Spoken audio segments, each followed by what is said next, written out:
My parents kicked me out over a lie. My sister told. 7 years later, I returned with proof and took back everything she stole from me. I, 29 out now, 22 at the time, wasn't financially stable enough back then to afford an apartment on my own. And what happened came out of nowhere. I had no time to mentally or financially prepare for it. The reason behind all of this was my sister. Hannah, 37F, and I were never particularly close due to the big age gap between us. She had married her boyfriend Pete, 39M, when she was 27, after 3 years of dating. But their marriage lasted only 3 years. They divorced after she accused Pete of having an affair with one of my friends. At the time, I was living with my parents after finishing college. I had just started working and was trying to save up before moving out. My parents were fine with the arrangement, that is, until Hannah suddenly announced her divorce. She came home one day, completely hysterical, crying uncontrollably, and declared that she had filed for divorce because Pete had been cheating on her for the past 6 months. Then she blindsided me by claiming I was partly to blame, saying I introduced Pete to the woman he allegedly cheated with. Emily, 28F, my friend, had been trying to gain weight at the time, and since Pete was a licensed dietitian, he had offered to help her. I was the one who introduced them. Apparently, Emily was the one Hannah believed Pete had been seeing behind her back. I was in complete shock. Even though Emily and I weren't particularly close, I knew she wasn't the kind of person who would ever mess with a married man. And Pete? Cheating was completely out of character for him. He had always seemed totally devoted to Hannah and never said a bad word about her. I had serious doubts about the accusation, but my parents didn't. They believed Hannah without hesitation, even though she never provided a single piece of evidence. Still, I tried not to blame them. After all, she was their daughter, and they were always going to side with her over her ex-husband. What I couldn't wrap my head around was how quickly they turned on me. Just because Hannah said so, they kicked me out. One day, she stormed in, threw a tantrum, and somehow convinced them that I had ruined her marriage simply by introducing Pete to Emily. My parents sided with her and told me to leave. I was crushed. I begged them to hear me out, but they wouldn't listen. They made it clear, if I didn't leave, they'd physically throw me out. In less than 24 hours, I lost both my home and my family, and I had no idea where to go. I sat sobbing on the sidewalk with all my things for about an hour before I could pull myself together and head to a friend's place for the night. I kept trying to call my parents over the next few days, but they never answered. Thankfully, my friend let me stay with him until I managed to get a place of my own. Still, it was obvious, my parents had made up their minds. They truly believed I was the reason behind the divorce. Before they kicked me out, they even told me how disgusted they were by what I'd done. That part really broke me. I wasn't the one Pete had cheated with, if he even cheated at all. They blocked my number, so I had no way to reach them. When I went to their house to speak in person, my mom threatened to call the police on me unless I left. That's when it really hit me. They weren't just angry. They genuinely believed I'd done something terrible. I probably shouldn't have been so shocked. Hannah had always been the golden child. I was the unplanned second kid who just tagged along. Growing up, I'd gotten used to being ignored, but I never thought it would lead to something this extreme. Looking back, maybe I should have seen it coming. But how could anyone possibly predict something like that? For weeks, I kept trying to make sense of it all. Hannah and my parents had cut me off completely, and I had no way of contacting them. Pete, too, had blocked me for some reason, something that made absolutely no sense to me. I couldn't reach him, and I couldn't figure out why. Hannah and Pete had moved out of their home and were now staying with their respective parents, which meant I had no way to reach anyone directly involved. With no other options left, I turned to the only person who might know the truth, Emily. Like I mentioned earlier, Emily and I were never particularly close, but I had no choice. I asked her if she'd be willing to meet, and once we sat down, I explained everything that had happened. I asked if what Hannah had said about the affair was true. Emily denied it firmly, and honestly, I believed her. She told me she'd only met Pete a handful of times, strictly in a professional setting. There had never been anything romantic between them, and she had no clue why Hannah would accuse her of something so awful. She even mentioned she had a serious boyfriend of 2 years and was planning to get married soon. She showed me pictures too, and everything she said made far more sense than anything Hannah had claimed. I had no hard proof, but deep down, I knew Hannah had been lying about the real reason for her divorce. Still, without evidence, there was no way I could go back to my family and explain. I knew they wouldn't believe me without it. At the time, I was still desperate to return to my family. I missed them, despite how they treated me. But as time passed, I slowly began to let go. I eventually found my own place and threw myself into work. I made my job the center of my life, partly to distract myself, partly because I had bills to pay. It was better than sitting around feeling sorry for myself. I was hurting deeply, but I knew I had to keep moving forward, with or without my family's support. Years went by and I slowly rebuilt my life. I moved out of that tiny apartment and into a much bigger one. I also got engaged to my girlfriend of 2 years just last week. What I didn't expect was that our engagement post would change everything. Just a few days after it went up, I received an email that not only revealed the full truth about Hannah's divorce, but also came with proof attached. My fiancée, Liza, 30F, normally just posted pictures of us on Instagram, but the engagement post also went up on her Facebook, where she had a much broader reach.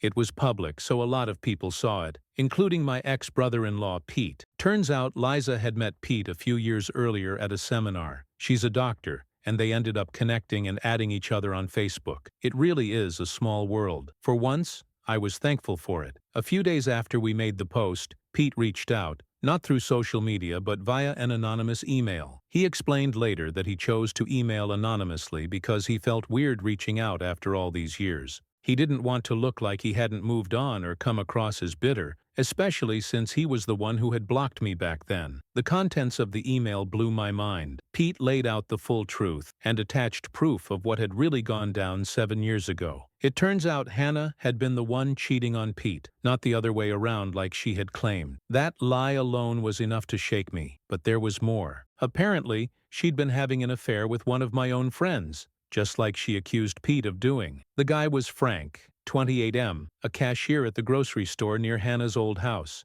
I never would have suspected anything. I'd never seen them together, never noticed a thing. They must have kept it well hidden, but not well enough for Pete to miss the signs. Eventually, he discovered the truth. When Pete confronted Hannah about it, she didn't deny it. Instead, she blamed me. She told Pete it was my fault because I had introduced her to Frank and even told her that he needed her help. Frank had dreams of becoming a singer, and since Hannah was a decent singer herself, she agreed to help him. Somewhere along the way, they apparently fell in love. She even told Pete I was part of the affair, that I helped them keep it a secret all that time. Obviously, that was a complete lie. I had no idea Hannah and Frank were involved. Pete had been furious when he discovered the truth, and in a fit of rage, blocked my entire family. He admits now that doing that wasn't the smartest move, but back then, he acted purely out of anger without thinking it through. He told me all this in person later. The email he'd sent was intentionally cold and anonymous. He didn't want it traced back to him, or to feel too personal. But I had a gut feeling. Once I saw the evidence attached to the email,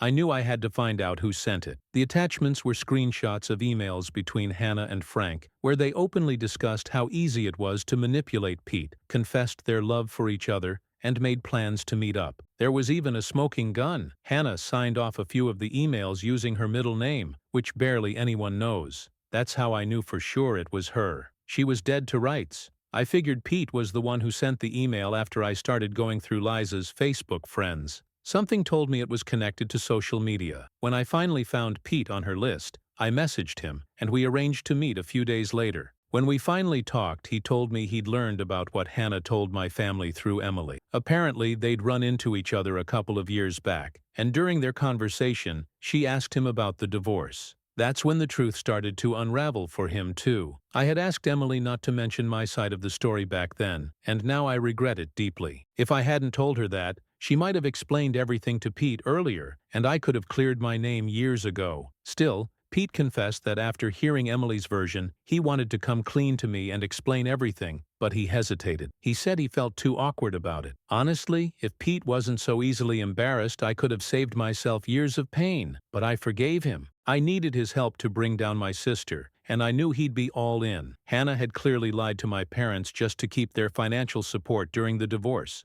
Throwing me under the bus had just been her way of tying up loose ends, knowing that a single conversation with Emily could unravel her entire lie. It was chilling to think someone, especially my own sister, could be this selfish. I doubt she ever tried to set the record straight. She probably just kept feeding my parents lie after lie, and they believed her without question. She must have known that if they ever found out she was the one who cheated, she'd be the one in trouble. She couldn't risk that, so she spun her own version of the truth. But now, finally, I had the real story, and I was going to use it to destroy her life, just like she had done to mine. I wasn't even sure if my family still lived in the same house. It had been 7 years since I'd been there, but as luck would have it, they hadn't moved. I confirmed it with an old neighbor before showing up. I also learned that Hannah was still living with them, which didn't surprise me. She'd always been lazy and never liked doing anything on her own. If she had the option of freeloading off our elderly parents and letting them handle everything, she'd take it in a heartbeat. 2 days ago, Pete and I showed up unannounced at the house. My mom opened the door, and we barely gave her time to process what was happening before walking inside. My dad and Hannah were in the living room. For a moment it looked like one big happy reunion, but that didn't last long. Their expressions soured instantly. My dad got aggressive immediately, threatening to call the police and demanding we leave the house. I shot back, telling him he was free to do whatever he wanted, after he read the documents we brought. My parents looked confused. Hannah, on the other hand, looked like she was about to throw up. She quickly excused herself and rushed to her room. I figured she was trying to avoid the fallout, but there was no point. The truth was already out. Pete laid out the divorce documents and showed the email screenshots between Hannah and Frank, while I filled in the gaps of the real story. He also told my parents how Hannah had to give up our family heirloom, my grandmother's diamond ring, in the settlement. She couldn't afford to pay him off because, as a high school teacher, her income was limited, so she had to sell the ring instead. That little detail was the final blow. My parents were already horrified by what we revealed. This just sealed the deal. We stood there and watched the chaos unravel. My dad demanded an explanation from Hannah, and even with all the proof in front of her, she still tried to lie her way out. But that didn't last long. My dad had enough. He packed up her belongings himself, handed her the bags,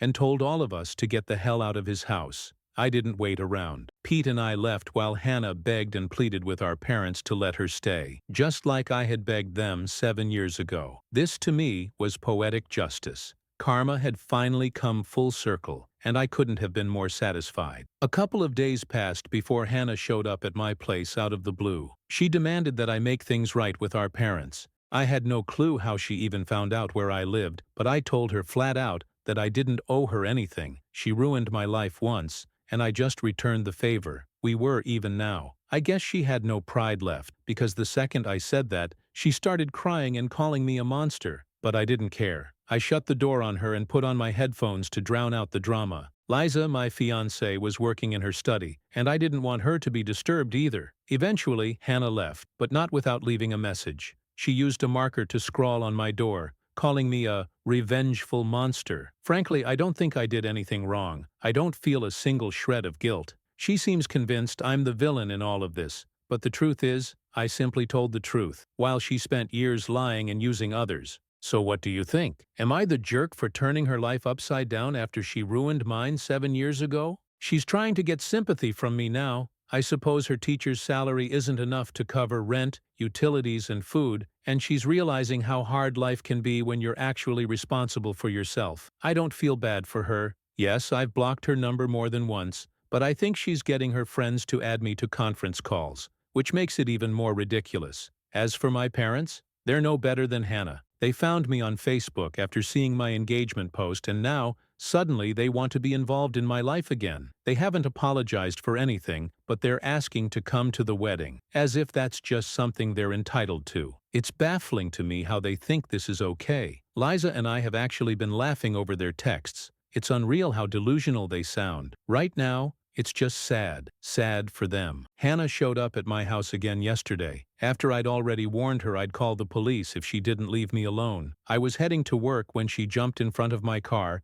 and threw herself on the hood, refusing to move unless I talked to her. I was done at that point. I called the cops. They came and took her away while she wailed and sobbed, trying her best to paint me as the villain. But no one was buying her little performance this time. It took some time, but I went ahead and pressed charges for harassment. As soon as I got it was done. I left for work and didn't let that little incident ruin my day. I figured my parents would bail her out anyway. They always favored her. And I was right. After getting her out, they sent me a long dramatic message saying I was being too harsh over a simple, honest mistake they made nearly a decade ago. Honestly, it was hilarious. Nothing about what they or my sister did to me was honest. or a mistake. They knew exactly what they were doing, and they were fully aware of how cruel they were being when they kicked me out. They didn't care that I had nowhere else to go, and now that I finally have the power to do the same to them, I see no reason to be kind or forgiving. I texted them back, telling them they had lost any right to tell me how to live my life years ago. I told them to stop deluding themselves.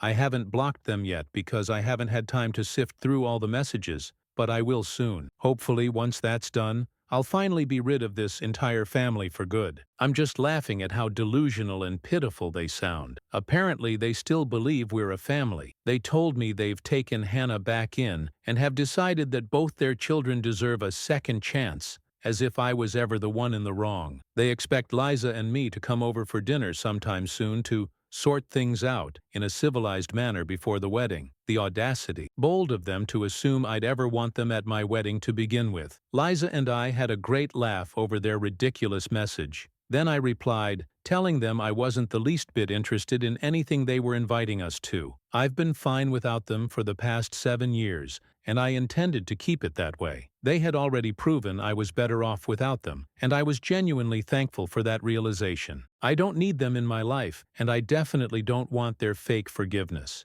Let them keep playing happy family with my sister like they always have. As for me, I'm done. After sending that final message, I blocked them for good. I didn't even want the laughs anymore. I was finished. I was out. I'm sure they'll try to reach out again somehow, but too bad. I'm not having it anymore. Liza is all the family I need now, and I'm truly happy with just her. My parents and sister have never been able to look beyond themselves, and I don't think they ever will. So the next time they try to contact me, they'll be hearing from my lawyer, and that's a promise.